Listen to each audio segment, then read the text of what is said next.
So the other day I was going over my outline of what I believe the attested or demonstrably attested uh, animal communication systems are. So, and how they map to, or how they're related to the computational systems, the computational mechanisms that also I had identified as being attestable within the context of evolutionary psychology, or whatever you want to call it, the evolution of cognition, something, whatever the hell you want to call it. I'm not entirely sure this is a field prior to me doing this work, so I don't know. I don't know what to call it. But I kept running into. I wasn't understanding my notes from several years ago, because honestly, I haven't thought about this, and I haven't thought about it in a while. So the main thing I think that I recall, not also I haven't watched the video back, so it's all based on memory. I don't care enough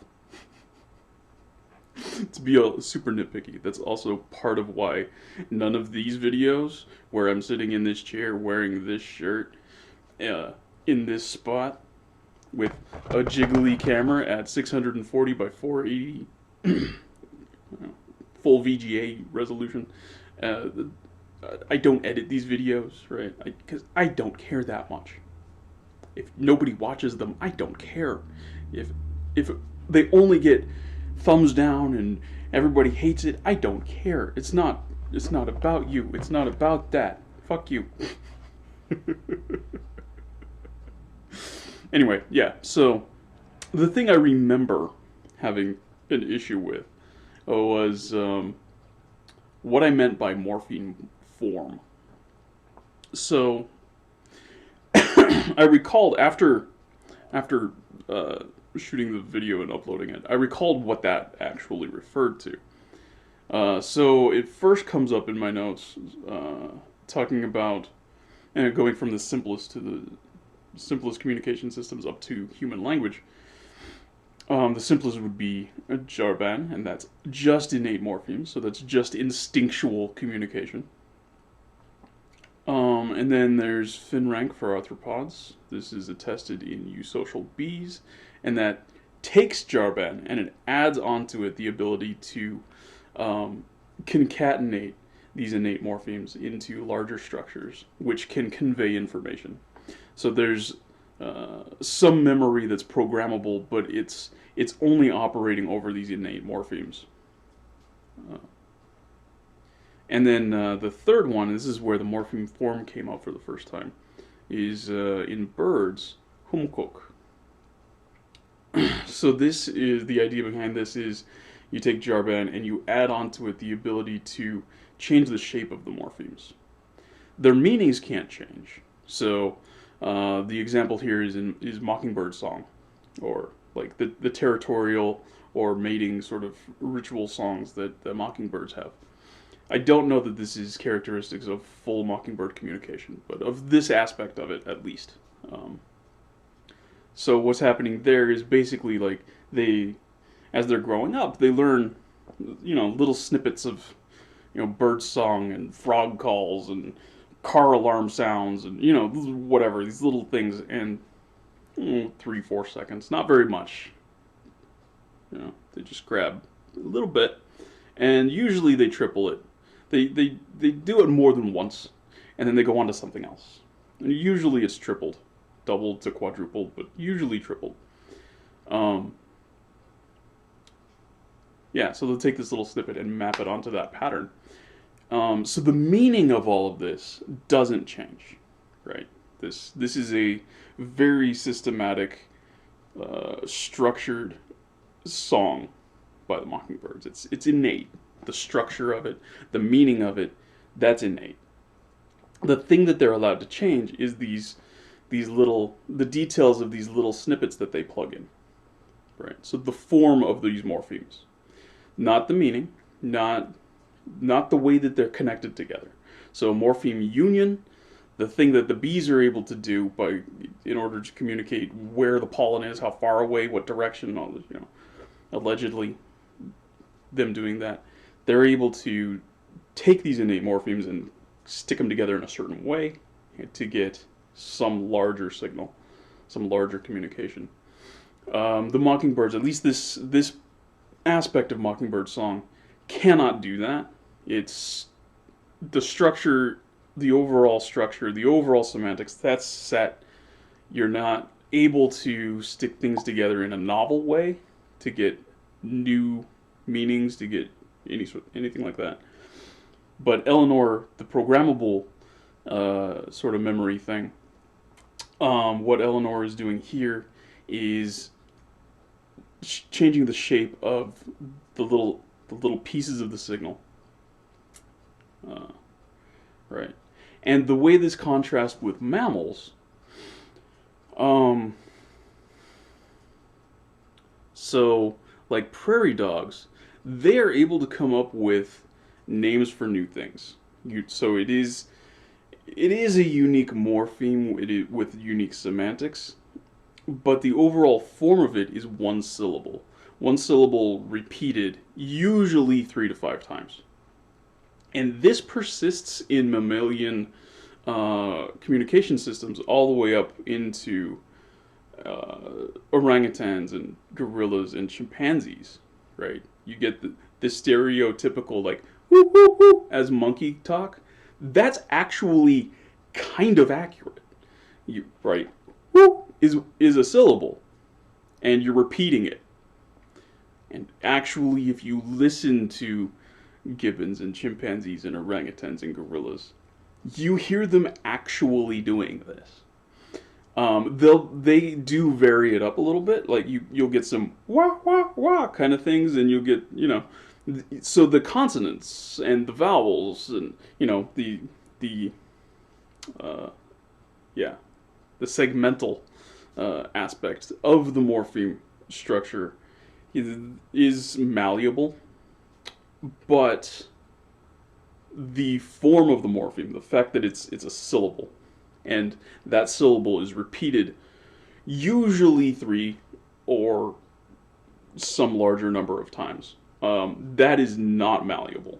That is simply how it works. And if you listen to, like, if you look at the research on prairie dog communication and you actually listen to it, what you'll see that the prairie dogs are doing, or if you, I have prairie dog, they live right outside my backyard. I hear them all the time. They do this. They'll, it sounds like birdsong. It's so high pitched, but if once you kind of get used to it, you can hear there's little changes in like the consonants and the vowels, but they'll take one consonant, one signal, one morpheme that means something, that refers to something, and they'll say it 3, 4, 5 times, right? These little like squeaks. You won't just hear one. If you hear one, that is actually, as far as I can tell, so I haven't done any like really rigorous research on this, but they do have a one like chirp sound that appears to be kind of an innate signal that they sort of all do it, depending. It doesn't seem to matter, where in the Southwest I go. They do this one thing, and it warns everybody to go underground because there's something coming. Oh my God. We don't even have enough time to talk about it. We're just going to go underground. There's that. It seems to be Jarban level. It seems to be innate. I wouldn't put money on it because I haven't done like full research on this, but based on my just kind of casual observations, that's kind of my guess on that one. But if you listen to like when they're actually kind of talking to each other, and it sounds like they're having a conversation, what they're doing, you're gonna get like cheep cheep cheep cheep cheep, right? Or like cheep cheep cheep cheep cheep, like right. You get these little syllable things happening, and they're repeated, and it's always repeated. And you might get like the cheep cheep cheep cheep cheep cheep cheep cheep. Something like that. Like, it's a different thing, but it's always, one thing is always repeated a few times, and then it goes on to something else, and then it goes to something else. And if you actually observe chimpanzee vocalization, vocalized chimpanzee communication, they are still doing this for the most part as well. I mean, obviously, when you look at sign language in chimps and gorillas, they seem to be capable of going a little bit further, and they can kind of manipulate morpheme form in a sign language further than that. But as far as their vocal communication, it doesn't really seem to go further than that. They are kind of stuck with the repeated syllable sort of thing, and all they can do is sort of change the consonant and the vowel in the syllable, and then right, so like wa could mean like tree, or right, and ku means uh, leopard or something like that. So if you see a leopard, you wouldn't just say ku, you would say ku ku ku ku ku, right? And if you're something up in the tree, you say wah wah wah wah wah. It's not just wah, right? That's that sort of a thing is what I was talking about with morpheme form, and it's apparently it's so opaque in my notes that I didn't even understand it myself when I came back to it. I think the other ones I sort of made pretty good sense of. It's just that that one came up so many times that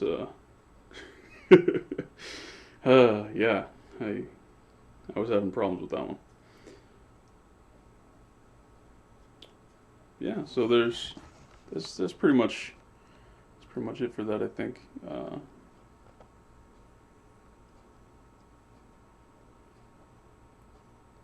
Yeah, I'm not really seeing anything else.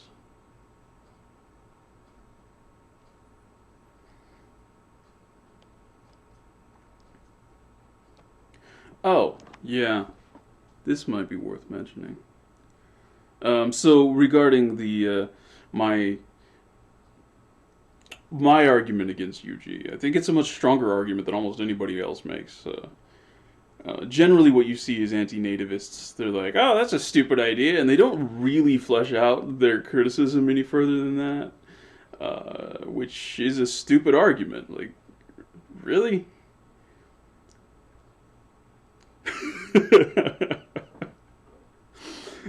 Yeah, so I looked at UG from a computational standpoint, and like it's not physically possible. This isn't a thing that could happen. This can't be an aspect of anything's mind because it's not a computational mechanism that you could actually realize in the physical universe. So yeah, I have this note here at the very bottom of this file. The header is there is no UG, but there may have been a first language irregardless. And I do remember this, so I forgot what morpheme forms meant, but I remember using this term irregardless just because it sounds unprofessional and I like fucking with people. I also, kind of for the same reason, I don't capitalize words at the beginning of sentences when I'm talking about uh, all of this bullshit. Like the the fancy knowledge that I've acquired from studying things. Yeah, yeah, because if you are concerned with those stupid details, you're not actually looking at what I'm saying, so I don't care about your opinion. Honestly, that's where it comes from. Um, if you can actually read what I'm saying, if you can actually get to a point where you are looking at the argument I am making and then criticize it, that's all I want. Because I don't for a second think that I'm right about everything. I don't. I'm not. I know for sure that I'm not. Because every single time I come back to my own ideas after a short period or a few years or whatever of, I always find things where I was like, wow, I was dumb. Why was I thinking that? Right? So I don't for a second think that I'm right about all of this stuff. But some of these things that I'm saying, I have absolutely never seen anybody else say these things. So it might be worth saying. It might be worth somebody saying, even if it's extremely wrong. Uh, that's kind of my thinking, and it might be so wrong that it's actually not worth saying. But whatever, that's fine too. Nobody watches these videos, so who cares? Right? Like I said, I don't even care enough to go in and edit these videos. Right? I don't give a shit. It's right. It's on a low quality. It's on a low quality video setting just so that the files don't take up any space on my hard drive, so that I don't have to go back and like worry about it's filling up my hard drive. Right? You can see more of me than you need to in these videos. There's far more detail in this full VGA format than you need. You don't need me in 4K. You don't need me in full HD. That's why. Why do you want my ugly ass face in full HD? That's stupid. So if you're bitching about like the video quality on my videos, one, understand that you're like the second person who's ever even watched one of these things. The first person would be me, just to make sure that I uploaded the correct video. Uh, and I didn't even watch it. And two, it wasn't for you because I don't know who you are. I don't care. Yeah. So, this UG thing.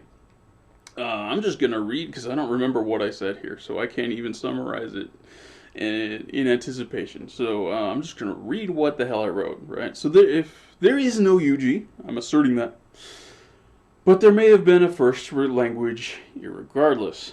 Alright, so then the first little bullet point, there's three of them. The first one, if language is defined as a communication system which utilizes displacement, that is a definition that I have stuck to for ever since the time of writing this.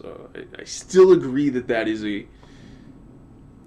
it's simply how I define the term language, right? It is a language is a communication system which utilizes displacement. And if you have a communication system, or even an instantiation of communication that does not utilize displacement, which is a formal property, then that instance of communication is not language. Okay, so which is the only feature of language that requires Turing completeness? And I'm sure there's wiggle room in debating this, but whatever. I don't care. Then it may have appeared suddenly, without a saltation of innateness. Yeah, so we'll get back to that in a second, because there's more to this. But I'll finish reading it and then come back to that saltation bullshit. It might subsequently have caused a saltation of innateness, though not necessarily psychological. Perhaps something like the abrupt change in facial form between Homo habilis and Homo erectus. Yes. Okay, so the saltation of innateness thing. That is this weird... It probably at this point appears elsewhere, but it is this weird Chomskyan sort of nativist, at least, idea about how the innateness of language, the innateness of UG came about in human beings. Right? So the basic observation here, which on its face I don't dispute, is that humans are the only thing we know of with language. I don't dispute that. The conclusion drawn from this is that language is an instinct. I dispute that.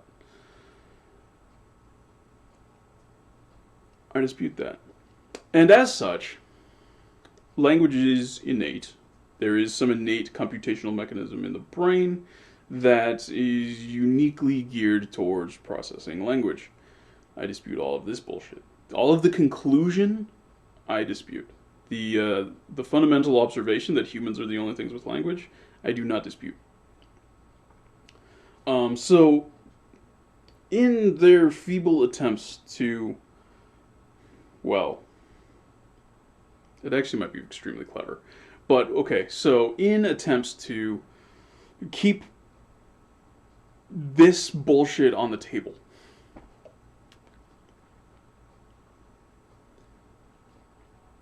nativists they've come up with a whole bunch of different views. So there's all sorts of different camps of nativists now. and a lot of these little camps, they've spread into like, also their ideas have also spread into anti-nativists. So it's really really murky what in the hell is happening within linguistics, within the politics of linguistics.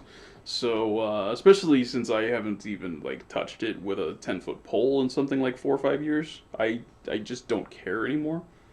Um, oh my god, and it was changing fast when I left. Whew. Like I remember one thing. So this is definitely a tangent because again, I don't really care that much. So, this might be something like 6, 7 years ago. But a while ago, yeah, this is probably about in that ballpark, 2011, 2012, something like that. I was having a conversation with somebody talking about syntactic forms, and this was before I had defined language for myself as communication which utilizes displacement. So it was still like at this point in time, I didn't even know what. So this is a criticism I have of linguistics. I didn't even know what language meant. I didn't even know what it is we were studying, and linguistics as a field still doesn't know what it's studying, which is brilliant. That's just good job. You can't even define what it is that is the subject of your study. That's amazing. Good job. You're brilliant. Yeah. So I was discussing with somebody syntactic forms. So I was it was a formative period for me. This was a very long formative period that had something like 15-year long, and we were reaching a critical tipping point for me at this time. But discussing exocentric versus endocentric syntactic structures. Um, and I think, yeah, so I might fuck this up, but I think at the time, the nativist view, because Noam Chomsky had said something at some point. So, like, boom, the hardcore orthodox nativist view was that exocentrism didn't exist. It was not a thing that could happen. So I presented some sentences. I believe they were in Cherokee. But there's also some that I think I recall from Nukhalk, a Salishan language, um, that very definitely, very clearly involved exocentrism. And that is basically where um, you have a syntactic structure, like the dog, that would be a noun, or like that I saw. So that would be some like fucking relativized clause. Um, yeah, so in an endocentric structure, there's something inside this that is telling it how to be, like kind of what part of speech, or extended version of that concept of a part of speech. What part of speech this is, it always has to be inside there, or like some aspect of the meaning, or something like that has to be inside there. Endocentrism. So endo meaning inside. But no, you can find in fucking any random ass language, you can find exocentric structures all over the place if you're looking for them, if you care to look for them. And the hand wavy thing that they would do to explain this away is, oh, there's null features that you just don't see that are agreeing with, or like some other bullshit. Like there's multiple ways that they would go about just explaining this away, looking at a blatantly exocentric structure and being like, no, it's actually endocentric. Like, yeah. Anyway, that was a huge tangent. Which I didn't even finish. Okay, so, yes, that was a thing. They were absolutely denying exocentrism. But then a few years later, I was part of this group of God, I don't know, I was really just like curious as to what these nerds did. So I got into meetings that this group of PhD students and a professor were having regarding a model of language that I knew from the outset was nonsense because it was computationally just absolutely unsound. Um, and they was just started casually talking about, and they are Chomskyan as fuck. These guys, all of them. Like any criticism that I proposed about anything, they would be like, "Oh, we should see what Chomsky says about that. We should email him and ask him about that." Like I'm not even shitting you. Everything I said that was contrary to their narrative, they're like, "Oh, we need to ask Chomsky about that." Like, do you're all PhD candidates, except for you, Mr. Professor, who is a PhD. You don't have a brain in your head to think for yourself? Are you kidding me?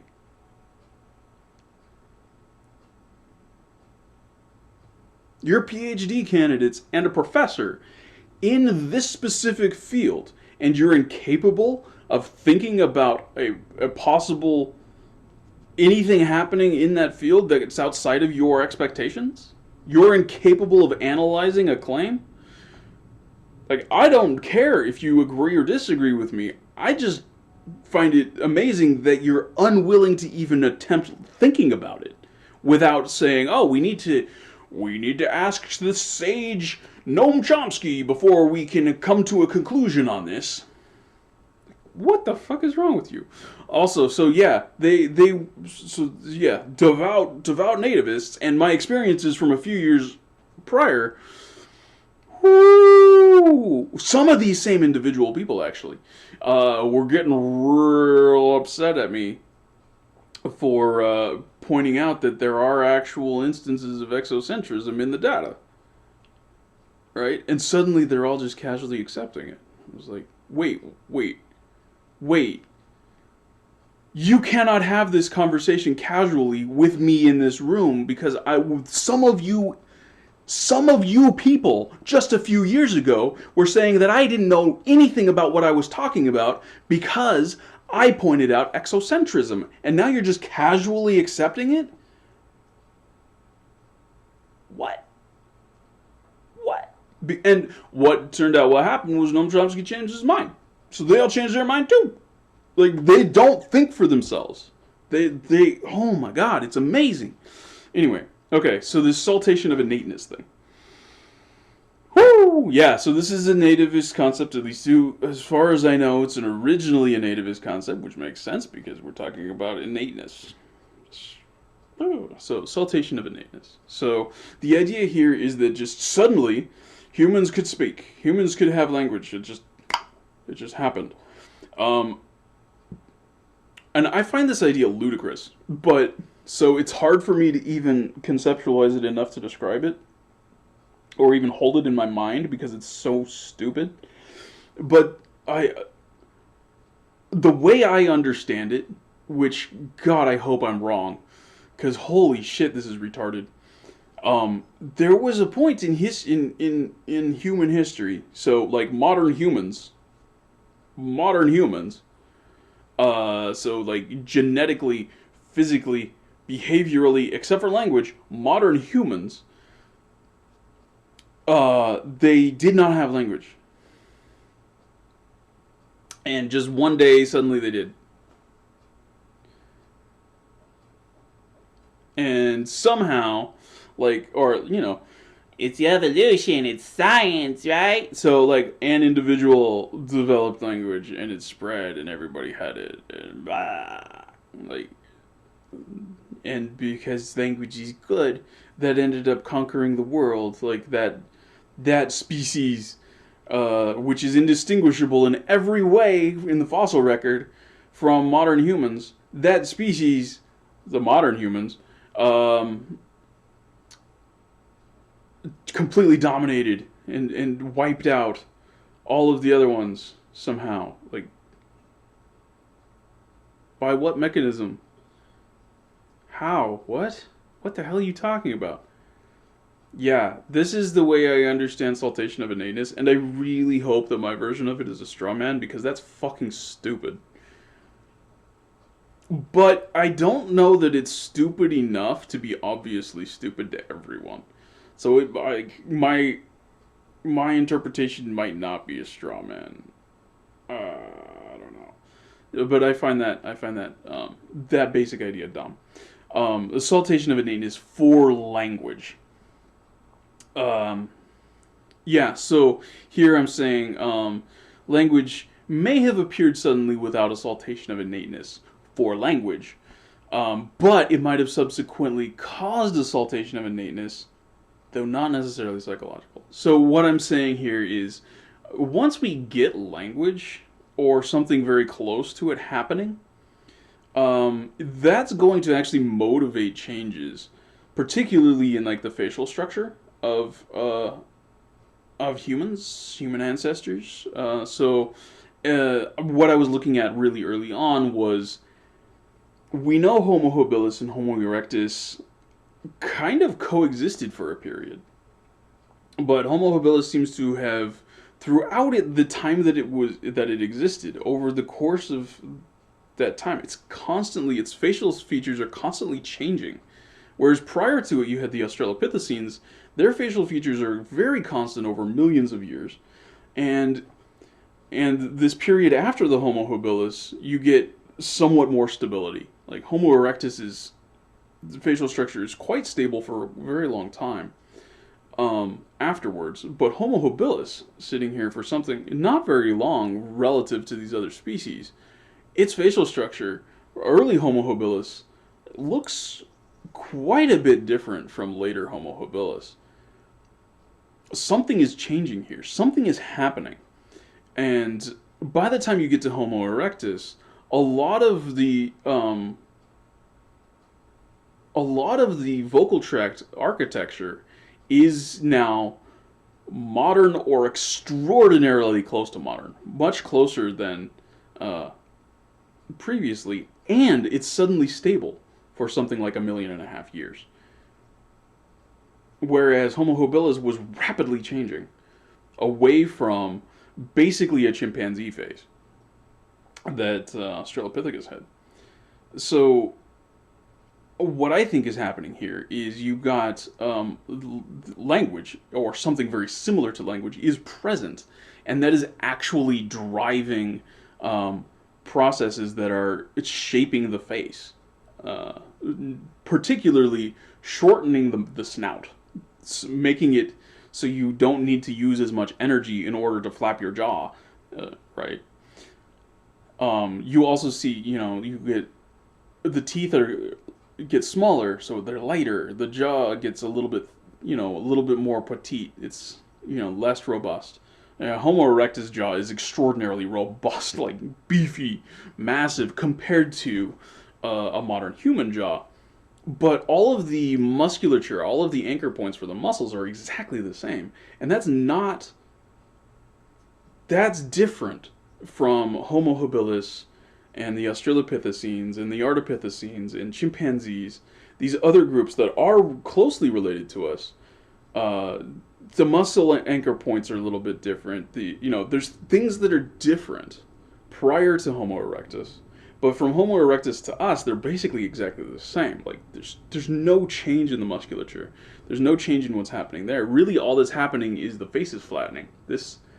And that's what gives us this prominent stick out nose, because this used to be just part of like one big thing, like on a dog's face, the nose and the end of the mouth are right there next to each other.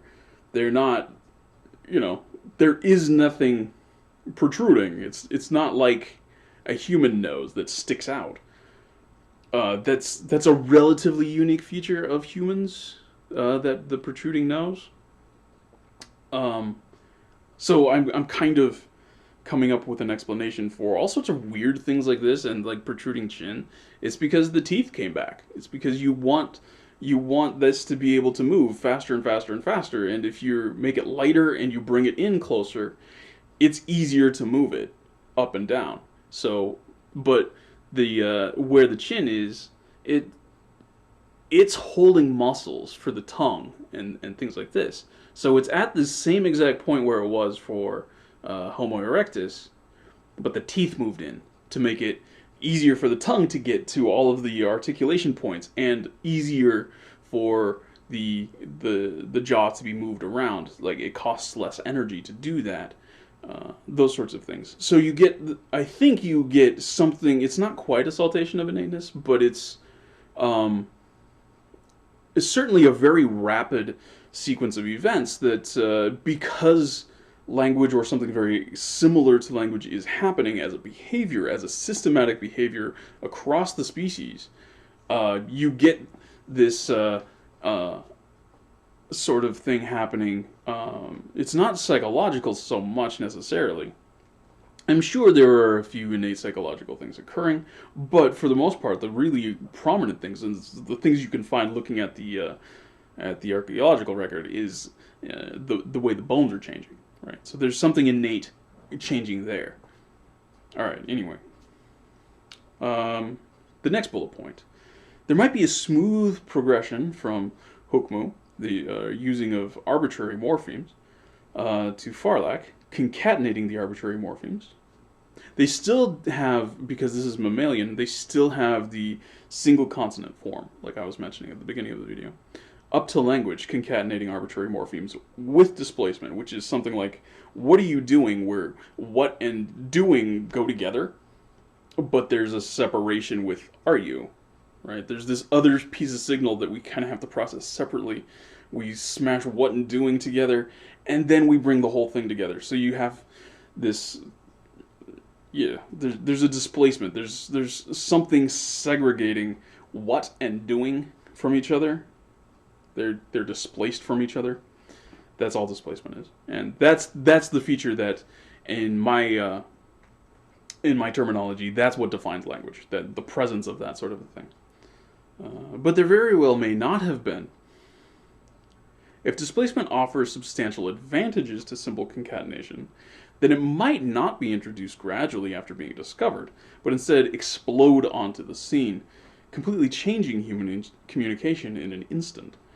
See, and this is likely learnable once you get to a certain point. Once you get to a certain point where your normal communication is close enough to language. Because we know that your mind, all the way back to, like, at least things like rabbits and mice, their mental capabilities are basically Turing-complete. They can handle Turing-complete instruction sets. They just don't use them for rapid automatic communication. Right, so developing the innate mechanisms for processing rapid innate communication. Right, so there is some innate. I don't disagree that there's some innate component. I just don't think there's more baggage with the UG concept than just that, so I don't believe in UG. And this confuses the shit out of nativists, because they're like, it's like Christians when, like, you see something like unexpected happening. They're like, oh, it has to have been God. No, just because it's unexpected doesn't mean it was God. Right? And the same thing here, like, just because there are innate components to language, that doesn't mean that it's UG. Because the way that you have built up this concept of universal grammar, there is more to it than just that. This UG doesn't reduce to that. There are other components to the claim, and I disagree with those other components, and therefore I disagree with the concept of UG. So then I say mathematical analysis of the problem is required to explore this issue. Mere speculative intuition is woefully insufficient to provide any answer deserving of consideration.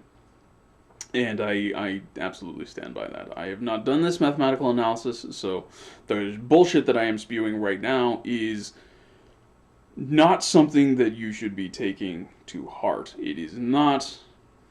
It is a pure hypothesis, but, I mean, I believe it, but that doesn't mean that it's good, right?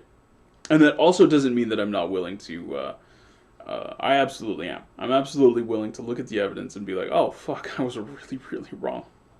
I just haven't actually gotten around to doing that yet because honestly, a mathematical analysis of this problem is not something I know how to do. So it's not like, you know, it's not like I'm philosophizing about how many teeth an ideal horse has, and there's a horse, you know, in the barn that I could just go and fucking count his teeth. Right? Like this isn't some stupid Greek bullshit, Greek philosophy bullshit, right? This is I came up with an idea that is complicated enough that I don't actually know how to analyze it. So it is only a hypothesis. I have convinced myself, but that doesn't really mean anything. It doesn't mean it's a good idea, right? So it's yeah. If you find it interesting and you do suss out a way to mathematically analyze these claims, by all means, go for it. And you know, you come up with ideas that are you know an analysis that completely refutes absolutely everything I'm saying. One, you'll be the only person who's ever watched this video, and two, you'll like, damn, why do you care so much about what I'm saying that you actually went to all that trouble? Something wrong with you, bro. But yeah, no, let me know if you get to that point, because, oh, yeah, yeah, because you're probably lonely at that point. You wasted your life, and you need to actually talk to another human being. So I'm here. If you get to that point and you want to tell somebody about it, I'm here. Nobody else will care. So yeah, tell me about it. That's cool.